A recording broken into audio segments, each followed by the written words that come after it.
yang peduli kemanusiaan sesuai Tribakti PMR. Dan visi saya adalah yang pertama untuk memahamkan siswa dalam kesukarelawanan kemanusiaan, dan yang kedua untuk melaksanakan tugas kemanusiaan yang terkait dengan siswa di sekolah atau tempat lain jika diperlukan, dan yang ketiga untuk menjalin persahabatan antar siswa di sekolah maupun di sekolah lain, dan yang keempat untuk membangun kerjasama antar siswa di sekolah ataupun di sekolah lain dalam upaya pertolongan dan perawatan, dan yang kelima menjalankan atau melaksanakan Tribakti PMR.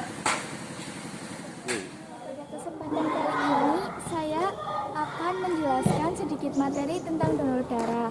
Sebelum kita masuk ke materi donor darah, jika ada pertanyaan apa sih fungsi darah pada tubuh manusia itu? Jadi fungsi darah pada tubuh manusia itu yang pertama untuk mengangkut oksigen dari paru-paru ke sel tubuh. Yang kedua mengangkut karbon dioksida dari sel-sel tubuh ke paru-paru untuk selanjutnya dikeluarkan. Dan yang ketiga untuk menggantikan sel-sel yang telah rusak.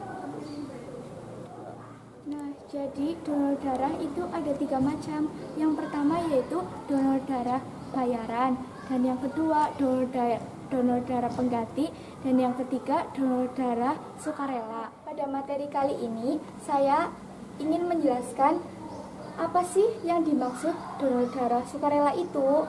Jadi donor darah sukarela itu adalah seseorang yang menyumbangkan atau mendonorkan darahnya secara sukarela tanpa pamrih untuk kepentingan masyarakat umum, tanpa membeda-bedakan suku, agama, ras, warna kulit, maupun jenis kelamin.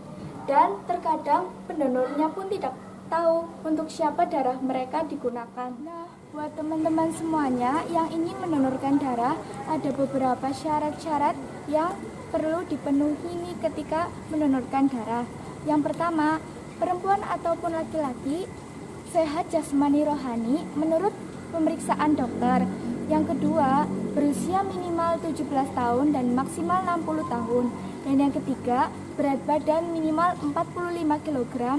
Dan yang keempat, tekanan darah sistolik kisaran 100 sampai 150 mm hidrargyrum, dan tekanan darah diastolik kisaran 60 sampai 100 mm hidrargyrum. Dan yang kelima, kadar hemoglobin di atas 12,5 gram. Dan yang keenam, interval menyumbangkan darah minimal 8 minggu dan penyumbangan darah minimal 5 kali dalam 1 tahun.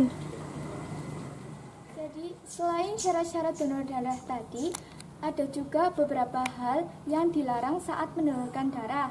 Yang pertama, sedang mengalami demam, dan yang kedua, tekanan darah di antara 180 ke atas per milimeter hidrargyrum, dan yang ketiga, berat badan di bawah 45 kg, dan yang keempat, sedang mengidap atau mengalami penyakit HIV, AIDS, hepatitis, ataupun narkoba, dan yang kelima, bagi perempuan yang sedang menstruasi atau mengalami kehamilan dan menyusui tidak diperkenankan untuk mendonorkan darahnya.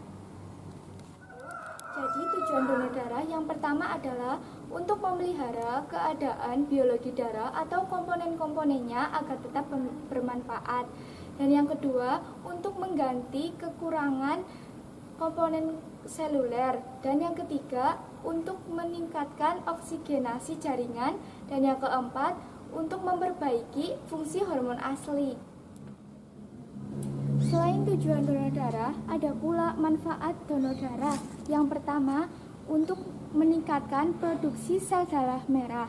Dan yang kedua, untuk menjaga kesehatan jantung. Dan yang ketiga, menurunkan berat badan. Dan yang keempat, menurunkan resiko kanker. Karena dengan itu, zat besi yang ada di dalam tubuh akan berkurang. Dan di negara itu sendiri sudah tercatat dalam Peraturan Pemerintah Nomor 7 Tahun 2011 tentang pelayanan darah sebagai upaya pelayanan kesehatan yang memanfaatkan darah manusia sebagai bahan dasar untuk tujuan kemanusiaan dan bukan untuk tujuan komersial. Dan itu saja yang bisa saya sampaikan. Apabila ada kesalahan mohon dimaafkan. Wassalamualaikum warahmatullahi wabarakatuh.